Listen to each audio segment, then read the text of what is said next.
what is the difference between real love and false attachment? So all over the media, whether it's novels, books, songs, movies, we find that there is this topic of love. What is love? We have images of love all over.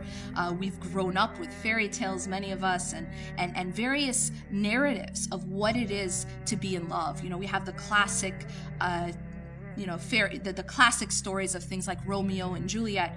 And so we have a lot of images when it comes to what to expect or what should love be like.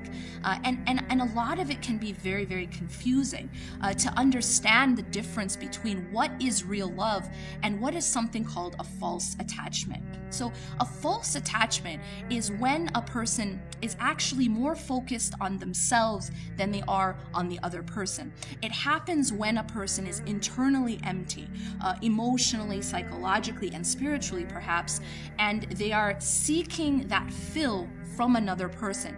Now, when a person seeks their fill from another person, instead of seeking their fill from Allah subhanahu wa ta'ala, it creates what is referred to as a false attachment. And that false attachment itself becomes extremely painful and very, very unhealthy and very unstable. So how can we start to learn the difference between what is real love, as Allah subhanahu wa ta'ala and His Messenger teach us in the Quran? What does God say about real love, and how does it differ from false attachment? But one thing that you can know right away, that the difference between these two things is that when a person is full internally, when a person has that relationship with Allah subhanahu wa ta'ala where they are being filled internally, then and only then can they be in a position to give, and that the focus can be completely different. Rather than being a focus on demanding because I'm empty, you're in a position to give because you're full.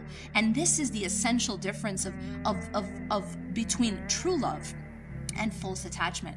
But again, it's something that, because of all of the images that we see around us, very, very flawed illusions, we sometimes get confused.